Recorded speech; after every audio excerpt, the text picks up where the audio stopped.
ஒரு மணி நேரம் சந்திப்பு 10 நிமிடம் அமித்ஷா அவர்களை தனிமையில் சந்திச்சு பேசினார் எடப்பாடி அவர்கள் அப்படிங்கிற மாதிரியான தகவல் வந்துட்டு இருக்கு. குறிப்பா அமித்ஷா அவர்கள் வீட்டுல இருந்து வெளியில வரும்போது பாத்தீங்கன்னா கார்ல முகத்தை மூடி மறைச்சிட்டு வெளில வர மாதிரி வீடியோக்கெல்லாம் வெளியில வந்துட்டு இருக்கு. நமக்கு வாய்ந்த அடிமைகள் சிறந்த அடிமைகள் என்று அவர்கள் பெருமிதம் கொள்ளக்கூடிய நிகழ்வு தான் அந்த நிகழ்வு. யார் சிறந்த அடிமை என்பதில் போட்டி நடக்குது. ஓப்பனாக இந்த வட்டம் அவங்க சொல்லிட்டு தான் போனார். தன் சகாக்களை எல்லாம் கூட்டிகிட்டு போனார். கூட இருந்து ஊழல் செய்த அமைச்சர்களை எல்லாம் அதெல்லாம் கூப்பிட்டு போய் அவரை அமித்ஷா மீட் பண்ணிட்டாரு. சரி, மீட் பண்ணி தனியாக பேசிட்டு வந்தால் என்ன பிரச்சனை? எதுக்கு முகத்தை மூடிட்டு போகணும்? ஒன்று அமித்ஷா நல்லா டோஸ் விட்டுருக்கணும், இல்லை அவங்களுக்குள்ள வேறு ஏதாவது அண்டர் கிரவுண்ட் டீலிங்காக இருந்திருக்கணும். ஆனால் ஐடி தரப்புல இருந்து என்ன சொல்கிறாங்கன்னா, முகத்தை தொடச்சாரு, அந்த வீடியோ நீங்கள் கரெக்டாக எடுத்துட்டு நீங்கள் இந்த மாதிரி திட்டமிட்டு தவறாக பறந்து. சரி, அவ்வளோ வேர்த்து முகத்தை துடைக்கிற அளவுக்கு ஏசி ரூமில் தானே அமித்ஷா இருந்திருக்காரு. முகத்தை துடைக்கிற அளவுக்கு டோஸ் இருந்திருக்கா என்ன? அவ்வளோ வேர்க்கிற அளவுக்கு டோஸ் கொடுத்துட்டாரா அமித்ஷா? அது காரில் ஏறி பாதி தூரம் வந்த பிறகு மீடியா இருக்கிற இடத்துல வந்து முகத்தை தொடப்பாரா? முத்துராமலிங்க தேவருக்கு பாரத ரத்னா விருது வழங்க கோரிக்கை வைக்க போனேன். முத்துராமலிங்க தேவர் சமுதாயத்தில் இருக்கக்கூடிய முக்கியமான தலைவர்கள்லாம் அழித்து ஒழித்து அவர்கள் அரசியல் வாழ்க்கையை நாசம் பண்ணிட்டு முத்துராமலிங்க தேவருக்கு பாரத ரத்னா விருது வாங்கினா முக்குலத்தோர் வந்து ஏமாளிகளாக இருந்தாங்க. டெல்லி போகிறதுக்கு முன்னாடி பார்த்தீங்கன்னா பத்திரிகையாளர் சந்திப்பில் ரொம்ப ஆவேசமாக பேசியிருந்தாரு. எனக்கு வந்து பதவியெல்லாம் முக்கியம் இல்லை, தன்மானம் தான் முக்கியம், கைக்கூலிகள் வந்து கட்சி அழிக்க பார்க்குறாங்க அப்படிலாம் சொன்னார். தன்மானம் முக்கியம்னு சொன்னவர் ஓபிஎஸ்னுடைய 10 எம்எல்ஏக்கள் எனக்கு தேவையில்லை, எனக்கு தன்மானம் தான் முக்கியம், நான் தனித்து நின்று ஆட்சியே போனாலும் பரவாயில்ல, நான் வந்து ஜெயலலிதா மக்களை சந்தித்து தேர்தலை சந்தித்து நான் ஆட்சி அமைச்சிருப்பேன்னு சொல்லியிருந்தாருன்னா இவர் தன்மானத்துள்ளவர். 138 எம்எல்ஏக்களை கொடுத்துட்டு போய் 37 எம்பிக்களை கொடுத்து ஆட்சியும் கையில் கொடுத்துட்டு போனாங்க ஜெயலலிதா. இது அப்படியே தூக்கி சசிகலா எடப்பாடிகிட்ட கொடுத்தாங்க. அந்த சசிகலாவே கட்சியில் இன்னைக்கு என்ன சசிகலாவுக்கு உங்களுக்கு என்ன பிரச்சனை?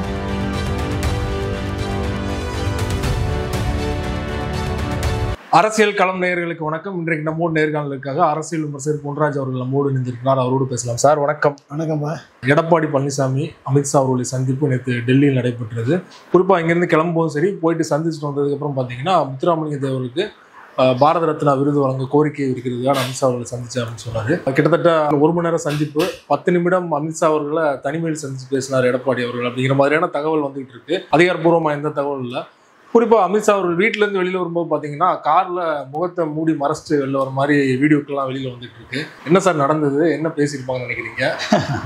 எல்லாமே வந்து அமித்ஷாவும் மோடியும் நமக்கு வாய்ந்த அடிமைகள் சிறந்த அடிமைகள் என்று அவர்கள் பெருமிதம் கொள்ளக்கூடிய நிகழ்வு தான் அந்த நிகழ்வு. யார் சிறந்த அடிமை என்பதில் போட்டி நடக்குது. அதான் இங்கே போட்டி. ஓப்பனாக இந்த வட்டம் அவங்க சொல்லிட்டு தான் போனார். தன் சகாக்களை எல்லாம் கூட்டிகிட்டு போனார். கூட இருந்து ஊழல் செய்த அமைச்சர்களை எல்லாம் அவெல்லாம் கூப்பிட்டு போய் அவரை அமித்ஷா மீட் பண்ணுறாரு. சரி, மீட் பண்ணி தனியாக பேசிட்டு வந்தால் என்ன பிரச்சனை? எதுக்கு முகத்தை மூடிட்டு போகணும்? இப்போ ஏதோ ஒன்று அமித்ஷா நல்லா டோஸ் விட்டுருக்கணும், இல்லை அவங்களுக்குள்ள வேறு ஏதாவது அண்டர் கிரவுண்ட் டீலிங்காக இருந்திருக்கணும். தனியாக பேசினா இவருக்கு மேலே இருக்கக்கூடிய வழக்குகள் எதுவும் வராமல் எங்களை பார்த்துக்கங்கன்னு சொல்லிட்டு வந்துருக்கணும்.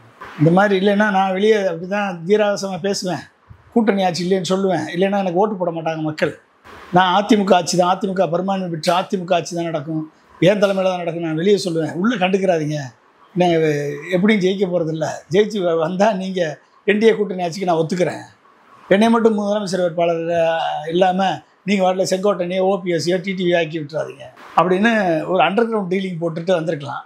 அது வந்து தனக்கு மனசுக்குள்ளே குத்தி இருக்கலாம், அதனால தான் மறைச்சிட்டு போயிருக்கலாம். இப்படிலாம் என்ன தோணுமா இல்லையா? மறைச்சிட்டு போக வேண்டிய அவசியம் என்ன? ஆனால் ஐடி தரப்புல இருந்து என்ன சொல்கிறாங்கன்னா, முகத்தை தொடச்சாரு, அந்த வீடியோ நீங்கள் கரெக்டாக எடுத்துட்டு நீங்கள் இந்த மாதிரி திட்டமிட்டு தவறாக பரப்பிட்டு. சரி, அவ்வளோ வேர்த்து முகத்தை துடைக்கிற அளவுக்கு ஏசி ரூமில் தானே அமித்ஷா இருந்திருப்பாரு. முகத்தை துடைக்கிற அளவுக்கு டோஸ் இருந்திருக்கா என்ன? அவ்வளோ வேர்க்கிற அளவுக்கு டோஸ் கொடுத்துட்டாரா அமித்ஷா? அது காரில் ஏறி பாதி தூரம் வந்த பிறகு மீடியா இருக்கிற இடத்துல வந்து முகத்தை தொடப்பாரா? எதையாவது சொல்ல வேண்டியதாங்க. நீங்கள் வந்து அமித்ஷாட்ட என்ன பேசுகிறேன்னு நம்மளுக்கு தெரியாது, இவர் அவர்கிட்ட என்ன சொன்னார், அவர் இவர்கிட்ட என்ன தெரியாது. எக்ஸ்பிரஷன் தானே, வெளியே என்ன நடக்குது அப்படின்றத அவங்களுடைய முகத்தை வச்சு தெரிஞ்சுக்கலாம்ல. ஒன்று அமித்ஷா நல்லா செமத்தியாக இவரை தொலைச்சி பார்த்துறதுக்கான்னு சொல்லி மிரட்டி விட்டுருக்கணும். இன்ன வரைக்கும் எந்த தகவலுமே வரலையா?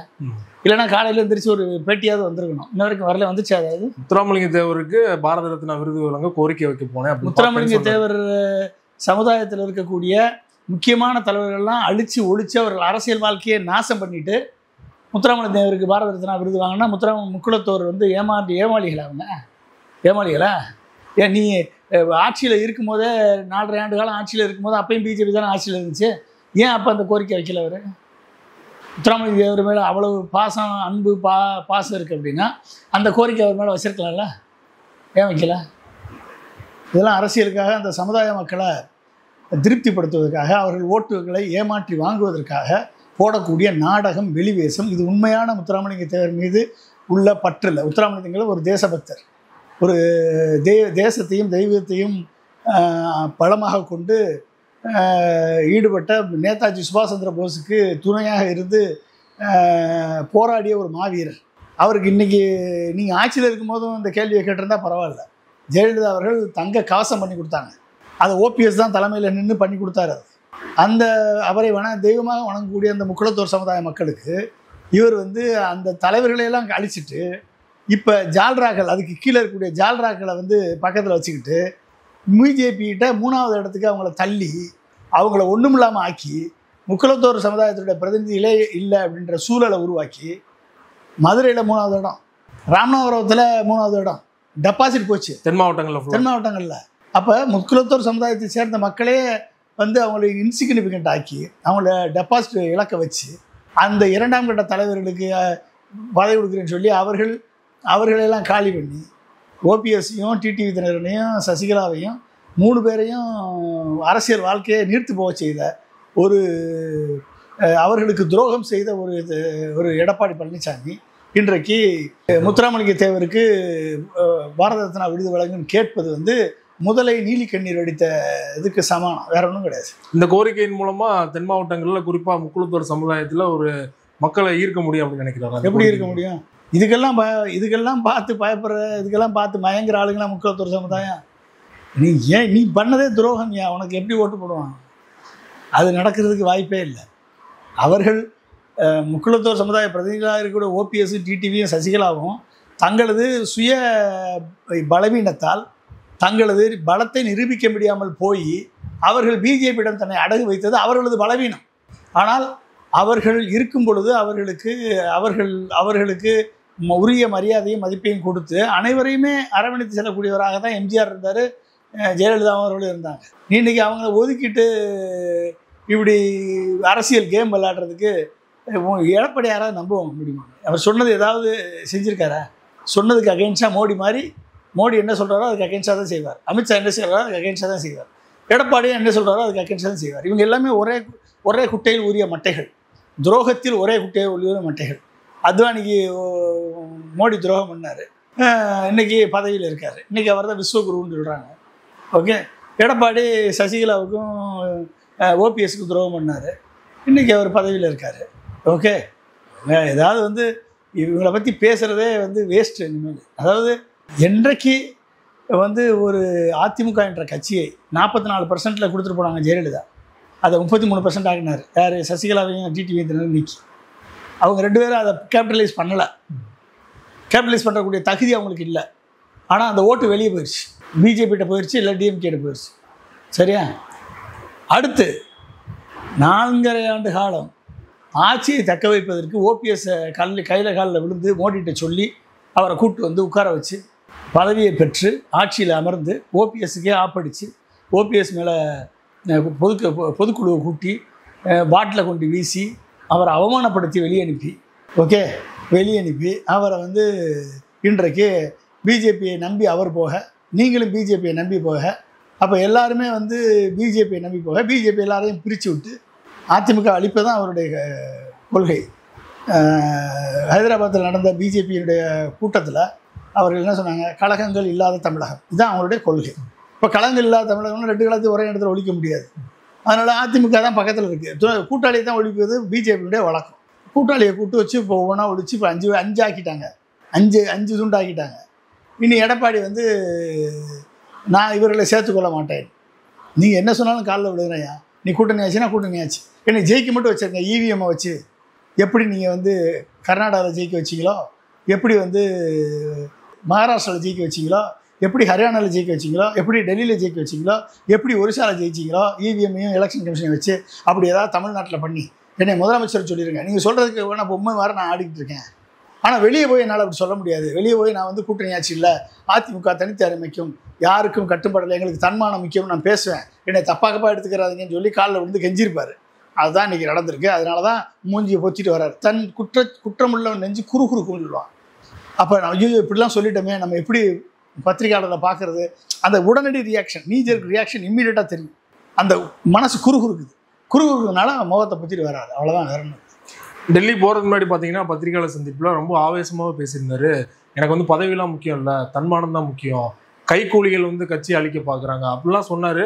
ஆனால் மறுநாள் அப்படியே ஆப்போசிட்டாக அமித்ஷா அவர்கள்ட்ட போய் இப்படி பேசுகிறத நம்ம எப்படி புரிஞ்சுக்கிறது? தன்மானம் முக்கியம்னு சொன்னவர் ஓபிஎஸ்னுடைய 10 எம்எல்ஏக்கள் எனக்கு தேவையில்லை, எனக்கு தன்மானம் தான் முக்கியம், நான் தனித்து நின்று ஆட்சியே போனாலும் பரவாயில்ல, நான் வந்து ஜெயலலிதா மக்களை சந்தித்து தேர்தலை சந்தித்து நான் ஆட்சி அமைச்சிருப்பேன்னு சொல்லியிருந்தாருன்னா இவர் தன்மானத்துள்ளவர்னு இருந்தார். 138 எம்எல்ஏக்களை கொடுத்துட்டு போய் 37 எம்பிக்களை கொடுத்து ஆட்சியும் கையில் கொடுத்துட்டு போனாங்க ஜெயலலிதா. இது அப்படியே தூக்கி சசிகலா எடப்பாடிகிட்ட கொடுத்தாங்க. அந்த சசிகலாவே இன்னைக்கு கட்சியில் இன்னைக்கு என்ன, சசிகலாவுக்கு உங்களுக்கு என்ன பிரச்சனை? ஊழல் பணத்தை பங்கு ஊழலில் பிரச்சனையா? உங்களை எதுக்கு கொடுத்தாங்க? நம்பி கொடுத்தாங்க. ஊழல் பணத்தை அப்படியே கொண்டு வந்து சசிகலாட்ட கொடுக்குறாருன்ற அந்த நம்பிக்கையில் தானே கொடுத்தாங்க. அப்போ என்னாச்சு? அப்போ ஊழல் பணத்தை சசிகலா இருந்தால் இந்த பணத்தை அவங்ககிட்ட கொண்டு போய் சேர்க்க முடியாது, நம்மளுக்குள்ளே பிரிச்சுக்குவோம். நான் எனக்கு என் துறையில் அடிக்கிறதெல்லாம் நான் அடிச்சுக்கிறேன், அவங்கவுங்க அமைச்சர்கள் உங்கள் துறையில் எவ்வளோ அடிக்கணுமோ அடிச்சுக்கோங்க அப்படின்னு ஓப்பனாக ஃப்ரீயாக விட்டு ஒட்டுமொத்த அதிமுக அமைச்சரவையை ஊழல் அமைச்சரவையாக மாற்றி அவர்களை வந்து உங்கள் கைக்குள்ளே போட்டு ஓபிஎஸ்ஸை ஒன்றுமில்லாத நிராயுத பணியாக மாற்றி ஓபிஎஸ்க்கு செல்வாக்கு அத்தனையுமே பிடுங்கி தூக்கி தன் பின்னால் இழுத்து ஓகே ஓபிஎஸ்ஸையும் காலி பண்ணி இது வந்ததுக்கு பேர் சாணக்கியத்தனமா? அரசியலில் வந்து சாணக்கியத்தனத்தை பண்ணி நீங்கள் வந்தீங்களா, இல்லை அரசியலில் மக்கள் செல்வாக்கை பெற்று வந்தீங்களா, அரசியல் நண்பகத்தன்மையோடு வந்தீங்களா, இல்லை தன்மானத்தோடு வந்தீங்களா? சொல்லுங்கள். சுயமரியாதையோடு வந்தீங்களா? எல்லாருக்கும் சமத்துவம் கொடுக்குறாளா நீங்கள்? இது யாரா அதை நம்ப முடியுமா? இப்படிலாம் மக்கள்கிட்ட பேசிகிட்டு இருக்கலாமா? அப்போ எடப்பாடியுடைய பேச்சே வந்து எடப்பாடியை வந்து வீக்கெண்ட் பண்ணுது, வேற ஒன்றும் இல்லை. எடப்பாடி இன்னைக்கு ஒட்டுமொத்தமாக 39% வாக்கு இருக்கிறது ஏடிஎம்கே என்டிஏ கூட்டணிக்கு. எனவே நாங்கள் வந்து அடுத்த முறை நாங்கள் தான் ஆட்சி அமைப்போம், என்டிஏ கூட்டணி ஆட்சி அமைக்கும் என்று திருநெல்வேலியில் வந்து பூத் கமிட்டி மாநாட்டில் வந்து அமித்ஷா சொல்லிட்டு போனார். அதை வந்து அமித்ஷா சொன்னதுக்கு டயரை பஞ்சராக்கி விட்டார் எடப்பாடி. எப்படி பஞ்சராகினார்? ஓபிஎஸ்ஸை காலம் கடந்து விட்டதுன்னாரு. தினகரன் அது காலம்தான் பதில் சொல்லுன்ட்டார். ஓகே, ராமதாஸ் அவங்களுக்குள்ள சண்டையை தீரலை, அவங்க எந்த கூட்டம் இருக்காங்கன்னு தெரியல. ஓகே, அது தனியாக போயிடுச்சு. தேமுதிக தனியாக நிற்கிறாங்க, எங்கே போவாங்கன்னு தெரியாது. அப்போ இன்றைக்கி மிஞ்சினது என்னது? பிஜேபி மட்டும்தான் மிஞ்சினது. கூட இருக்கிறது யார்? தமாக இருக்குது, 0.5% கூட இருக்காது ஓட் ஷேர். ஓகே, அடுத்து என்னது? ஏசி சண்முகம் ஒரு தொகுதியில் இருக்கார், ஜெயிக்க முடியாத லெவலில் இருக்கார். அப்புறம் வந்து பாரிவேந்தர் அவருமே விஜய் பக்கம் போகிற மாதிரி தெரியுது. ஓகே, அப்போ பிஜேபியில் அண்ணாமலையை காலி பண்ணி அண்ணாமலையோட எதிர்கால அரசியலை, அண்ணாமலை தலைமைத்துவத்தை ஒட்டுமொத்தமாக காலி பண்ணவர் எடப்பாடி. அதை நம்பி அண்ணாமலைக்கு ஒன்றுமே கொடுக்காம, பொறுப்பு கொடுக்காம இந்த தேர்தலில் அண்ணாமலையை 11.5% உருவாக்கி வச்சுருந்த அண்ணாமலையை இன்றைக்கு ஒன்றும் இல்லாமல் ஆக்கி தெருவில் விட்டாங்க. அண்ணாமலை எப்படி வேலை வைப்பார்? சொல்லுவார், இவங்க கேட்குறாங்கன்றதுக்காக வந்து நம்ம மேலே இப்போ அவர் ஏற்கனவே ஊழல் குற்றச்சாட்டில் மாட்டி 80 கோடி நிலத்தை வாங்கினாரு, ஊழல் மாட்டிட்டாரு. அதுவும் பிஜேபிக்காரங்க தான் வெளியிட்டாங்க. பிஜேபி எதுக்காரங்க லீக் பண்ணாங்க, நம்மளுக்கு தெரியாது. பிஜேபிக்காரங்க தான் லீக் பண்ணியிருக்காங்க, அவங்க தான் ஆக்ஷன் எடுக்கிறாங்க. உடனே வந்து அவரை வந்து அந்த லீக் பண்ணி அவரை வந்து ஒத்துழைக்காத அண்ணாமலையை இப்போ ஒத்துழைக்க வச்சுருக்காங்க. இல்லைன்னா நீ ஊழல் குற்றச்சாட்டில் உன்னை நார் அடிச்சிருவோம், நீ தனியாகவும் கட்சி ஆரம்பிக்க முடியாது, பிஜேபியிலேருந்து போக முடியாது, பிஜேபிக்கு எதிராக வேலை பார்க்க முடியாது. எதிர்கட்சிகள் பண்ண வேலைக்கு இப்போ அண்ணாமலைக்கே பண்ணுறாங்க. அண்ணாமலைக்கு நான் ஏற்கனவே இதை வந்து நான் 1 வருஷத்துக்கு முன்னால் அண்ணாமலைட்டு சொல்லியிருக்கேன். அண்ணாமலை பிஜேபிக்காக ஓவராக துள்ளாதீங்க, ஓவராக ஆடாதீங்க, நியாயமாக பேசுங்க, நியாயமாக பேசி நேர்மையாக நடத்துங்க, வாயில் வந்ததெல்லாம் பொய்யா பேசாதீங்க. பொய் பேசுனீங்க அப்படின்னா நாளைக்கு இந்த கட்சி உங்களை தூக்கி எறியும் பொழுது உங்களுடைய கிரெடிபிலிட்டி பாதிக்கப்படும். யாரை வேணாலும் எதுக்கலாம், யார் வேணாலும் ஆதரிக்கலாம், அது பிரச்சனை இல்லை. அந்தந்த நிலைப்பாட்டில், அரசியலில் அந்தந்த நிலைப்பாட்டில் யார் யார் எந்த நேரத்தில் சரியான நிலை எடுத்தால் பாராட்டணும், தவறான நிலை எடுத்தால் ஆதரிக்கணும். அப்போ அதை விட்டுட்டு அமித்ஷா சொல்கிறாரு, மோடி சொல்கிறாருன்னு, சந்தோஷ் சொல்கிறாருன்னு ஆடினீங்கன்னா, தவறாக இருந்தீங்கன்னா கடைசியில் உங்களுடைய பலவீனத்தை பயன்படுத்தி உங்களை இன்னொரு கட்சி கூட தொடங்க விடாத நிலைக்கு உங்களை ஆளாக்குவார்கள்னு நான் 1 வருஷத்துக்கு முன்னாலே எச்சரிச்சிருக்கேன், சொல்லியிருக்கேன். என்ன சொன்னார் அதுக்கு? நான் மீடியாவில் தானே சொல்கிறேன். Okay okay. அவர் என்ன அதுக்கு என்ன பதிலாக சொல்லுவார்? நான் என்னுடைய கணிப்பு இப்போ சரியாக வருதுன்னு சொல்கிறேன். இன்னைக்கு ஊழல் குற்றச்சாட்டு யாரால சொல்லப்பட்டாரு? யார் நம்ம சொன்னோமா? ஊழல் குற்றச்சாட்டு 80 கோடி நிலம் வாங்கிட்டாரு அப்படின்னு நம்ம சொன்னோமா? அவர் என்னென்ன 1.5 கோடி வருமானம் அவருக்கு, அவர் ஒய்ஃபுக்கும் நண்பர்கள் தான் எனக்கு செலவு பண்ணுறாங்க, நண்பர்கள் தான் செலவு பண்ணுறாங்க. இதை வச்சுக்கிட்டு எப்படி 80 கோடி நிலத்தை வாங்கினீங்க? அது 80 கோடியில் 210 கோடின்றேன் ஒரிஜினல் வேல்யூ, அதனுடைய ஒரிஜினல் வேல்யூ. 5 கோடிக்கு கைட்லைன் வேல்யூவில் மார்க்கெட் முடிச்சிங்கன்னா அது ஒரிஜினல் வேல்யூ வந்து 200 கோடின்னு சொல்கிறாங்க. அப்போ இது மட்டுமா? உங்கள் மேலே 6 ரூபா கேஸு, உங்கள் மேலே வந்து திமுக அமைச்சர்கள்ட்ட பணம் வாங்கியிருக்கேன்னு குற்றச்சாட்டு நக்கீரன் பிரகாஷ் சொல்கிறார். ஓகே, ஆர்துரா ஸ்கேமில் வந்து உங்கள் கூட இருக்கக்கூடிய ரெட்டின்னு ஒருத்தர், அமர் பிரசாத் ரெட்டின்னு ஒருத்தர், அவர் தான் பணம் வாங்கி கொடுத்தான்னு சொல்கிறாங்க. அப்போ இதெல்லாம் என்ன சொல்லுது? நீங்கள் லண்டனுக்கு போனதே பணத்தை செட்டில் பண்ணுறது தான் போனீங்கன்னு. இத்தனை குற்றச்சாட்டு இன்றைக்கி வந்து அண்ணாமலைக்கு, ஒரு ஐபிஎஸ் படித்த அண்ணாமலை உண்மையிலே நீங்கள் பார்த்தீங்கன்னா அவருக்குன்னு ஒரு தனி கருத்து இருக்குது, அவருக்குன்னு ஒரு தனியாக அரசியல் பேசாமல் பேசுனா நல்லா பேசுகிறார், நியாயமாக பேசுகிறார். ஆனால் நீங்கள் பிஜேபிக்காக நீங்கள் வந்து உங்களோட அந்த பதவிக்கும் அந்த பணத்திற்கும் அந்த Z+ செக்யூரிட்டிக்கும் ஐபிஎஸ்சில் இருந்தால் இவ்வளோ சம்பாதிக்க முடியுமா? சம்பாதிக்க முடியாது. ஆனால் இப்போ கோடிக்கணக்கான ரூபா சம்பாதிச்சிங்க. இதை வச்சு ஒரு கட்சி தொடங்க முடியுமா உங்களை? இன்றைக்கி உங்களை ஊழல்வாதின்னு ஆக்கிட்டேன். இப்போ பிஜேபி தனக்கு பயன்படாதவர்களை என்ன பண்ணோம்? பிராண்ட் பண்ணோம். குருமூர்த்தி என்ன சொல்கிறாரு? நாங்கள் வந்து மகாராஷ்டிராவில் ஒரு பார்ப்பனரை முதல்வர் ஆக்குவதற்கு 20 ஆண்டு காலம் ஆச்சு. ஒரு பார்ப்பனரை முதல்வருக்கு 20 ஆண்டு காலம் உழைச்சிருக்கோம். அவசரப்படக்கூடாது. பார்ப்பனர்களை முதல்வராகத்தான் பிஜேபி வச்சுருக்கோம். இவர் வந்து ரொம்ப வேகமாக செயல்பட்டார். 2029 இலக்குன்றாரு. எங்களுக்கு இலக்கு 2026 இல்லை. ஏன்னா எடப்பாடி மேலே நம்பிக்கையை போச்சு. எடப்பாடியை வச்சுக்கிட்டு ஜெயிக்க முடியாதுன்னு முடிவுக்கு வந்துட்டாங்க. எடப்பாடியை வச்சு 2ஆம் இடத்துக்கு வர முடியாதுன்னு முடிவுக்கு அவங்க வந்தாச்சு. அதனால் வந்து எங்களுக்கு 29 தான் இலக்கு. அதனால் இந்த வட்டம் எடப்பாடி கூட்டணியில் சேர்ந்தான்னா சேராட்டன்னு, ஒற்றுமையாக இருந்தான்னு இருக்காட்டன்னு நாங்கள் சொல்லி பார்த்தோம். இல்லை, இனி என்ன இனி வரப்போகிறது இல்லை. எங்களுக்கு முடிஞ்ச அளவுக்கு பிஜேபி எங்கெல்லாம் நிற்கிதோ அங்கே வந்து வெற்றி பெற்றா போதும். அதுக்கு மட்டும் அமித்ஷா ஹெல்ப் பண்ண போதும் இவிஎம் மூலமாக. ஓகே, அண்ணாமலை இனிமேல் எதாவது பேசுனேன்னா இன்னும் அடுத்தடுத்து ஊழல் குற்றச்சாட்டு வரும். ஒழுங்கு மரியாதை வந்து ஜாயின் பண்ணிக்கோ, ஒழுங்காக வந்து சொல்கிறத கேட்டு நட. தனி கட்சி ஆரம்பிக்கிறேன் இங்கே போனேன், வண்டவாளம் மொத்தமாக தண்டவாளத்தில் ஏறிடும். பணத்தை சம்பாரிச்சிட்டா இருக்கிறத வச்சு குடும்பத்தை செட்டில் பண்ணிக்கோ, எங்களோட பேசாமல் இருந்து சொல்லி இப்போ மிரட்டி குறைச்சிட்டாங்களா?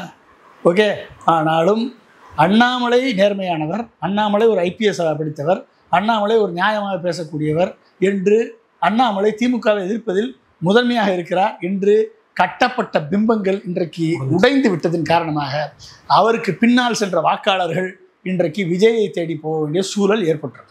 இனிமேல் அண்ணாமலைக்கு அந்த செல்வாக்கு. அப்போ என்னாச்சு? டிடிவி இல்லை, ஓபிஎஸ் இல்லை, பாமக இல்லை, தேமுதிக இல்லை, இவங்க எல்லாரும் இல்லை, அண்ணாமலையும் இல்லை, அண்ணாமலையும் சைலண்ட்டு. அப்படின்னா பிஜேபி மொத்த வாக்கு சதவீதம் 5% தான். எடப்பாடியோட வாக்கு சதவீதம் 20%. இந்த எடப்பாடி வாக்கு சதவீதம் 20% அதிமுக தொண்டர்கள் போட்ட ஓட்டு மோடிக்கு எதிரான ஓட்டு. மோடியோட திரும்பி கூட்டு வச்சதுனால இந்த வாக்குகள் அனைத்துமே ஒன்று திமுகவுக்கு போகும், இன்னொன்று வந்து விஜய்க்கு போகும், இன்னொன்று சீமானுக்கு போகும். இந்த 3 பேரும் ஏடிஎம்கே ஓட்டை எடுக்கிறதுக்கான வாய்ப்பு அதிகமாக இருக்குது. அப்போ 10% to 15% தான் ஏடிஎம்கே வாக்கு இருக்கும். அப்போ 5%, 20னே வச்சுக்கோங்க. நான் கணிக்கிறது 10 to 15, 20 வச்சுக்கோங்க. 20 வச்சுருக்கார் அவர். பிஜேபிக்கு 5%, 25% வச்சுக்கிட்டு எப்படி 2ஆம் இடத்துக்கு வருவீங்க? அப்போ 2ஆம் இடம் இன்றைக்கி கொஸ்டின் மார்க். எனவே நான் ஊடகங்களுக்கு சொல்கிறது, இனிமேல் அதிமுக பிஜேபி கூட்டணி 2ஆம் இடத்துக்கு வரும்னு சொல்லி விவாதிக்காதீங்க, பலன் இல்லை. 2ஆம் இடத்திற்கு போட்டி. யாருக்கு போட்டி? 2026 தேர்தலில் முதலிடத்தில் திமுக கூட்டணி இருக்கிறது. அவர்கள் வெற்றி உறுதி செய்யப்பட்டு விட்டது. 2ஆம் இடத்தில் யார் வரப்போகிறார்கள்? விஜய் அமைக்கப்படக்கூடிய கூட்டணியா, இல்லை சீமான் அமைக்கப்போகிற கூட்டணியா? இதுதான். 3ஆம் இடத்தை வந்து எடப்பாடிக்கும் பிஜேபிக்கும் ஒதுக்கி வச்சுக்கணும். வாக்கு சதவீதம் குறைந்தாலும் பரவாயில்ல, நம்மளால் ஜெயிக்க முடியாட்டினாலும் பரவாயில்ல, நம்ம ஒருங்கிணைப்பாளர் பதவி போதும், ரெட்டலை போதும் அப்படின்னு எடப்பாடி முடிவு பண்ணிட்டாரு. எடப்பாடிக்கு என்னங்க பிரச்சனை? அவர் ஆல்ரெடி முதலமைச்சராக இருந்தவர், எதிர்க்கட்சி தலைவராக இருந்தவர், அவருக்கு உரிய போலீஸ் வந்து பந்தோபஸ்து இருக்கும். இப்போ Z+ செக்யூரிட்டி வேற கொடுத்துருக்காங்க. ரஜகத துறகாதிபதிகள் மரியாதை எங்கேயுமே கிடைக்கும். ஆனால் கூட நிற்கிற அமைச்சர்கள், அந்த எடப்பாடி கூட நிற்கிற வேலுமணிக்கு இதே மரியாதை கிடைக்குமா? சிவி சண்முகத்துக்கு கிடைக்குமா? முனுசாமிக்கு கிடைக்குமா? இல்லை தம்பிதுரைக்கு கிடைக்குமா? இல்லை வந்து நத்த விஸ்வநாதர் கிடைக்குமா? இல்லை உதயகுமார் கிடைக்குமா? இல்லை செல்லூர் ராஜ் கிடைக்குமா? இல்லை ஜெயக்குமார் கிடைக்குமா? இந்த அடுத்த 5 வருஷம் ஜெயிக்க முடியலன்னா கிடைக்குமா அதெல்லாம்? அப்போ என்ன அர்த்தம்? இந்த முறை அவர் தோற்பார். தோற்றால் கண்டிப்பாக அவர் அதிமுகவிலிருந்து தூக்கி எறியப்படுவார். அது உறுதி. தூக்கி எறியப்பட்டு எம்ஜிஆர் எழுதி கொடுத்த உயில்படி, எம்ஜிஆர் வைத்த பைலாப்படி பொதுச் செயலாளர் என்பவர் தொண்டர்களால் தேர்ந்தெடுக்கப்பட வேண்டிய நிலை நீதிமன்றத்தின் உத்தரவை பெற்று நடந்தால் மட்டுமே அதிமுக மீண்டு எழுந்து 2ஆம் இடத்திற்கு வந்து திமுகவை எதிர்க்கக்கூடிய வல்லமை பெற்ற கட்சியாக மாறும். இல்லைன்னா இதை எடப்பாடி பழனிசாமி அதிமுகவுக்கு முடிவுரை எழுதி விடுவார். முடிவுரை எழுதிட்டா இந்த ஓட்டுக்களை எம்ஜிஆர் படத்தையும் ஜெயலலிதா படத்தையும் போடலை எடப்பாடி பழனிசாமி அத்திக்கடவு அவிநாசி திட்டத்தில்னு சொல்லித்தான் செங்கோட்டையனே போர்க்கொடி தூக்குனார். எம்ஜிஆர் படத்தையும் அண்ணா படத்தையும் பயன்படுத்துகிறாரு விஜய். இப்போ எம்ஜிஆரை போற்றக்கூடிய விஜய்கிட்ட அதிமுக தொண்டர்கள் போவாங்களா? எம்ஜிஆரை அவதூறு செய்தாலும் விஜய்க்காக எம்ஜிஆரை தூக்கி வைக்கக்கூடிய சீமான்ட்ட போவாங்களா? எம்ஜிஆர் அவதூறு பண்ணி பேசியிருக்காரு சீமான். ஆனால் சீமானது அப்பாவை யார்? சீமானது அப்பா வந்து பிரபாகரன். ஆனால் அவர் பிள்ளைகள் தானே அவரது பிள்ளைகள் தானே சீமான் வந்து பிரபாகரன் பிள்ளை. அதனால் வந்து சீமானதுக்கு அப்பாவுக்கு ஆயுத உதவி, நிதி உதவி கொடுத்து அப்பாவை விடுதலை போராட்டத்தில் ஈடுபடுத்தினவர் எம்ஜிஆர். அந்த எம்ஜிஆருடைய சமாதியை இடிப்பேன்னு சொன்னவர் சீமானுடைய கருத்துக்கள் பொதுவான கருத்துக்கள், சில கருத்துக்கள் உண்மையானவை, ஏற்றுக்கொள்ளக்கூடியவை. ஆனால் பல கருத்துக்கள் அவர் சொன்னதே அவரே மாற்றி பேசியிருக்காரு. அது சமய மத ஜாதி சார்பான கருத்துக்களாக இருக்கட்டும், இல்லை வந்து அவர் சொன்ன அரசியல் கொள்கைகள் சார்ந்த கருத்துக்களாக இருக்கட்டும், அவருக்கு முரண்பாடாக இருப்பவர் அவர் மட்டும்தான், வேறு யாரும் கிடையாது. அவரை எடுத்துக்கிட்டிங்கன்னா அவருக்கு எதிராக பேசியிருப்பார்.